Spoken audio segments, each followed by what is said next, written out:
जैसा कि हम लोगों ने पहले, इसके पहले हम लोगों ने 1.3 में मॉडर्न मेजरमेंट सिस्टम के बारे में पढ़ा, एसआई यूनिट्स के बारे में पढ़ा, और 1.4 में एसआई यूनिट्स के बारे में पढ़ा।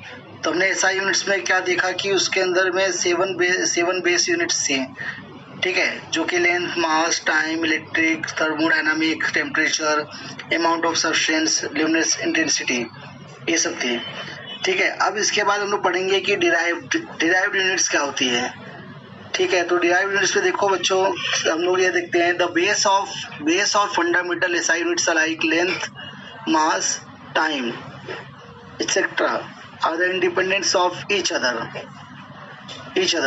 अगर आप देखोगे तो एसआई यूनिट्स पे जो लंबाई है, भार है, समय है, ये सब एक दूसरे पे डिपेंड हैं, एक दूसरे पे मतलब ये डिपेंड करते हैं, ठीक है। तो the SI units for all other physical quantities such as area, density, velocity can be derived in terms of base SI units and are called derived units. तो एसआई यूनिट्स में ऑल अदर जो physical quantities हैं, जो दूसरी भौतिक मात्रा है, जो बाकी सब हैं परिमाण में है, जैसे एरिया हो गया, घनत्व हो गया, और गति हो गई, ठीक है। तो उसको भी डिराइव किया गया है, can be derive in terms of base. और किसके बेस पे किया गया है? जो हमारे सेवन बेस यूनिट्स थी, फंडामेंटल जो 7 यूनिट्स थी, जो मतलब बेस है, ठीक है, उससे ही मतलब जो है इसको डिराइव किया गया है, and are called derive units. और उनका नाम क्या पड़ा? डिराइव यूनिट्स पड़ा। तो जब भी आपसे कोई पूछेगा कि डिराइव यूनिट्स क्या है, तो आप बोलोगे the SI units for all other physical quantities such as area, density, velocity can be derived in terms of base SI units are called derived units. In order to find the derived units for a physical quantity, we have to find out the relationship between the physical quantity and base physical quantities. अगर हमको derive करना है, ठीक है, derive unit find out करना है, तो पहले हमको क्या करना पड़ेगा? जो फिजिकल क्वांटिटीज हैं, लेंथ, मास, ये सब जो हैं, इनके बीच में क्या रिलेशनशिप है, वो हमको जो है दिखाना होगा, ठीक है। The substitute the units of base physical quantities to find the desired derived units, ठीक है। तो हम लोग को जो भी डिराइव्ड यूनिट्स चाहिए, उसके लिए हम लोग जो है कुछ फिजिकल क्वांटिटीज को सब्सटीट्यूट करेंगे, मतलब उसमें रखेंगे और फिर उसको हल करेंगे, ठीक है। Let us take some examples to learn how to derive units for physical quantities in terms of base units. चलो हम लोग कुछ एग्जांपल लेके देखते हैं कि कैसे मतलब जो है उसको हम लोग कर सकते हैं, कैसे हम लोग डिराइव्ड यूनिट्स फाइंड आउट कर सकते हैं। तो पहला एग्जांपल दिया है, example number 1, derive the SI unit for area of surface. In order to derive the unit, we need to find out the relationship between area and the base physical quantities. Derive SI units for area surface अगर हमको find out करना हुआ, ठीक है, तो पहला चीज है कि उसको फाइंड आउट करने के लिए हमको रिलेशनशिप दिखाना पड़ेगा, किसमें? एरिया और बेस फिजिकल क्वांटिटीज में, ठीक है। अब बेस फिजिकल क्वांटिटीज क्या थी, याद है किसी को? जो अपने 7 यूनिट्स थी, हम लोग पढ़े थे ना, लेंथ, टाइम, वो सब हमारी क्वांटिटीज है, ठीक है। उसके साथ हमारा रिलेशन जोड़ना पड़ेगा एरिया का, ठीक है। तो अब देखो, as you know that the area of surface is a product of its length and breadth. जैसा कि तुम लोगों को मालूम है कि एरिया ऑफ सरफेस क्या है, वो उसका फॉर्मूला आप देखोगे तो लेंथ इनटू ब्रेथ, मतलब प्रोडक्ट है उसका, एक तरह से मतलब मल्टीपल है, लेंथ और ब्रेथ मल्टीप्लाई करते हैं तो हमको एरिया मिलता है। So as the first step we write area as area equal to length into breadth. Since the breadth is also kind of length, जैसा कि आपको पता है कि ब्रेथ भी एक प्रकार का लंबाई हुआ है ना। अगर आपको बोलेंगे कि, तो आप बोलोगे इसकी लंबाई मतलब इसकी लंबाई कितनी है, ब्रेथ कितना है, तो आप उसको, वो भी एक तरह से लंबाई है ना, वो भी तुम लोग मापते ही है ना, तो भी एक तरह की लेंथ हो गया, वो भी एक तरह का लेंथ हो गया। तो हम लोग क्या कर सकते हैं कि एरिया वैसे रखेंगे, same to same, area equal to length के प्लेस पे लेंथ है, ब्रेथ के प्लेस पे हम लोग लेंथ ले सकते हैं। क्यों? क्योंकि जो ब्रेथ है वो भी एक तरह का लंबाई हो गया, ठीक है। तो इस तरह से हम लोगों ने यहाँ पे क्या किया, ब्रेथ के प्लेस पे लेंथ लिख दिया। अब आगे देखते हैं कि आगे कैसे कर रहे हैं, ठीक है। Then to find the derive unit for area we substitute the unit of the base physical quantities as. अब जैसे कि हमको डिराइव करना है एरिया को, तो हम लोग क्या करेंगे, उसके यहाँ पे सब्स्टिट्यूट करेंगे बेस फिजिकल क्वांटिटीज को।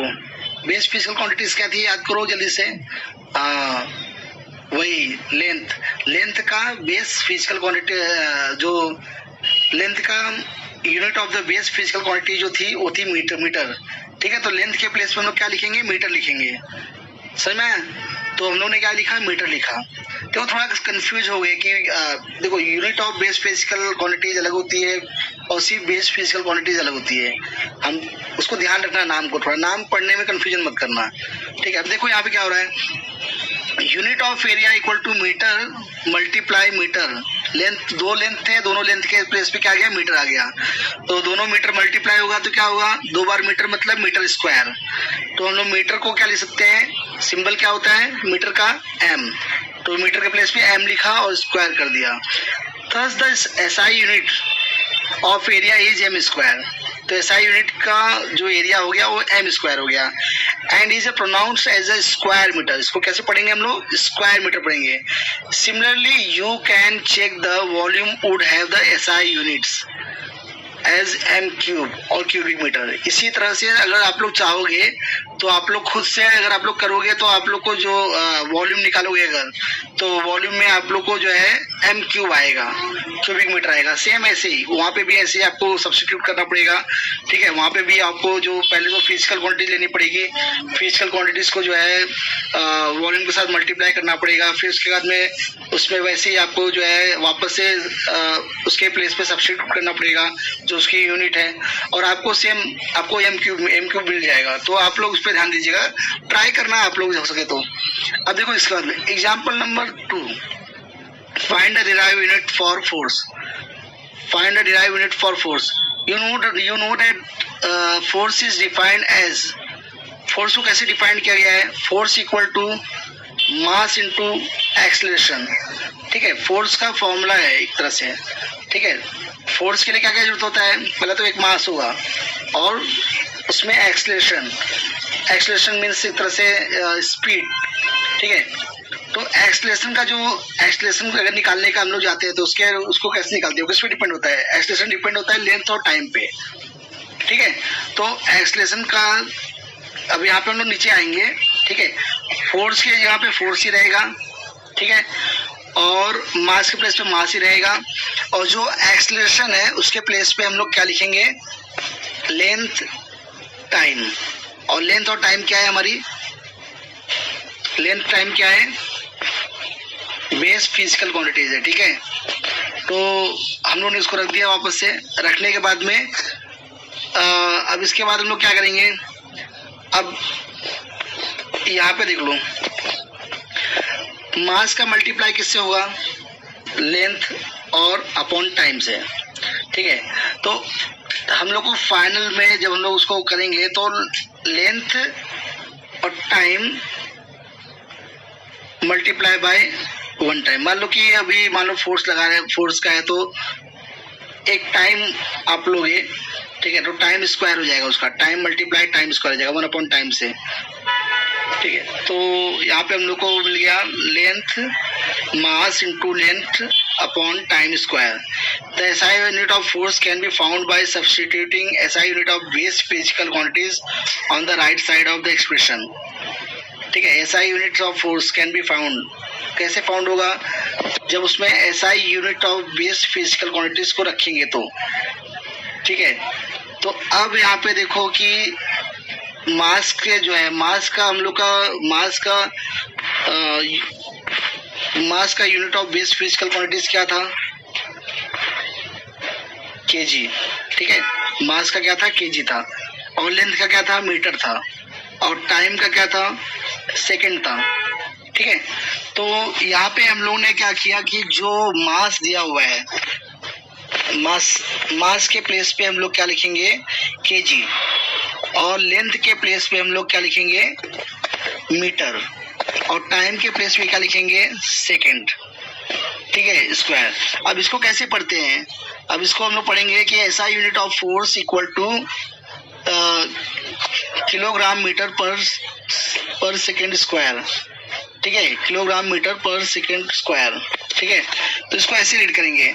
और एम, इसको आप देखोगे तो मीटर पर सेकेंड स्क्वायर मतलब एम अपॉन एस स्क्वायर है। तो अगर इसको सामने आप रखोगे, मान लो कि उसको ऊपर लाके रखोगे, तो आप उसको किलोग्राम मीटर सेकेंड, जो स्क्वायर वहां पे माइनस आएगा क्योंकि आपने उसको ऊपर लिया इसके लिए। तो दोनों में से कोई भी लिखोगे तो राइट है, ऐसा कुछ नहीं। ठीक है, some commonly encountered physical quantities other than base physical quantities, the relationship with the base physical quantities and the SI units are given in table। ठीक है, कुछ जो है यहाँ पे ऑलरेडी मतलब करके दिया हुआ है, तो हम लोग उसको देख सकते हैं यहाँ पे पहले से ऑलरेडी डिराइव करके, मतलब जो है उसका सिंबल ऑफ यूनिट और सब कुछ लिखा हुआ है। तो आप लोग यहाँ पे देखिए, बाद में आपको एग्जाम में अगर आया तो आप जो है, आपको ये टेबल अगर पता होगा तो आपको पता होगा कि उसके किसका क्या आने वाला है। अगर मान लो बोल दिया कि derive the relationship between speed and velocity, तो आपको पता होगा कि आपको क्या सिंबल ऑफ यूनिट क्या मिलने वाला है। तो इस टेबल में आप देख लो एरिया का क्या है। एरिया का जो है बेस फिजिकल को रखा गया लेंथ मल्टीप्लाई लेंथ, तो यहाँ पे स्क्वायर मीटर आया। वॉल्यूम मतलब जानते हैं क्यूब में आता है। ठीक है, इसलिए उसको 3 टाइम्स लेंथ लिखा गया। और इसके बाद में क्यूबिक मीटर में आएगा क्योंकि 3 टाइम्स है तो m3 हो जाएगा। स्पीड और वेलोसिटी में आपको पता है कि एक्सीलरेशन को हम लोग देखे थे, उसमें क्या था, वो किस पे डिपेंड था, लेंथ एंड टाइम पे डिपेंड था। तो लेंथ अपॉन टाइम आ गया। और यहाँ पे मीटर पर सेकेंड है, तो पर सेकेंड मतलब 1 सेकेंड, तो इसलिए जो है यहाँ पे लेंथ के बेस पे मीटर और टाइम की यहाँ पे क्योंकि 1 सेकेंड का है तो इसलिए -1 आया ऊपर। ठीक है, acceleration length upon time and upon time. देखो एक्सीलरेशन में क्या था, आप लोग ने एक चीज नोटिस किया होगा, वहां पे ऊपर 2 आया था। तो ऊपर 2 क्यों आया था? क्योंकि एक्सीलरेशन का जो मेन फॉर्मूला बनता है लेंथ अपॉन टाइम और फिर अपॉन टाइम, मतलब टाइम जो है ट्वाइस हो जाता है नीचे तरफ, तो इसलिए जो है सेकेंड भी जो है क्या हो गया, 2 टाइम्स हो गया। तो ऐसे वेवन मीटर है 1 अपॉन लेंथ और रेसिप्रोकल मीटर m और इस 1 density mass upon length cube. ठीक है, तो मास का किलोग्राम और लेंथ का 3 टाइम्स, इसलिए ऊपर क्या आएगा 3। ठीक है, तो यहाँ पे -3 हो गया क्योंकि इसको सामने रखे। तो वर्क का ऐसे हो गया, वर्क के लिए भी मास की जरूरत होती है, एक लेंथ टाइम तीनों रिक्वायरमेंट होता है, तो तीनों यहाँ पे है। Mass into length square upon time square, kilogram square metre per second के kilogram metre per second square. A number of physical quantities like force, pressure, etc. are used very often। ठीक है, force, pressure बहुत ही very often, but their SI units are quite complex। ठीक है, normal है force pressure ये सब तो normal है, लेकिन मतलब जो है उसकी SI यूनिट्स थोड़ी कॉम्प्लेक्स है। Due to the complex expression it's becomes quite inconvenient to use them again and again. ठीक है, कॉम्प्लेक्स होने के कारण इसको बार बार यूज करना थोड़ा कठिन होता है। The derived SI units for such physical quantities have been assigned special name। ठीक है, ऐसी जो फिजिकल क्वांटिटीज है उसका स्पेशल नेम मतलब रखा गया है। Some of physical quantities whose SI units have been assigned special names are given in 1.3 table। So we are going to see that। हम लोग देखते हैं उसको। ठीक है, तो यहाँ पे ये टेबल है 1.3 का। तो 1.3 में name and symbols of derived SI units special names and symbol of derived SI units with special names दिया हुआ है। ठीक है, इसमें फिजिकल क्वांटिटीज हैं, जैसे उसमें थी frequency, force, pressure, energy, power. Pressure को स्ट्रेस भी बोल सकते हैं, एनर्जी और वर्क भी बोल सकते हैं।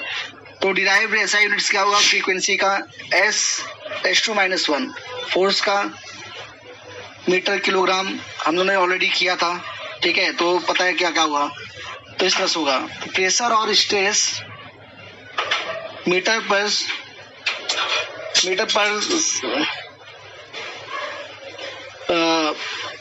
मीटर यहाँ पे एक ही था तो इसलिए ऐसे। तो आप मतलब देखो, इसको याद करना पड़ेगा, थोड़ा सा इसको समझना है और थोड़ा याद करना है। तो फ्रीक्वेंसी का क्या हुआ, फ्रीक्वेंसी का क्या हुआ, हर्ट्ज, ठीक है। हर्ट्ज हम लोग सुने होंगे ना, हम लोग जो देखो जब भी रेडियो यूज करते हैं तो उसमें जो फ्रीक्वेंसी होती है उसको देखो वहाँ पे 9.8 हर्ट्ज ऐसे करके आता है, लिख के आता है देखो, ठीक है। फोर्स है, फोर्स में क्या है, न्यूटन, एन, ठीक है। और प्रेशर और स्ट्रेस को पास्कल में दिखाते हैं, जिसको PA जिसका सिंबल है। एनर्जी और वर्क को हम लोग जूल में दिखाते हैं, जिसका सिंबल है J। पावर को हम लोग वॉट में दिखाते हैं, जिसका सिंबल है W। ओके, तो ठीक है। इसके बाद मैं आपको ये वीडियो आप लोग देखना अच्छे से और उसको समझने का ट्राई करना। इसके बाद मैं आपको वर्कशीट दूंगा, अलग से असाइनमेंट बना के दूंगा बाद में, ठीक है। Thank you.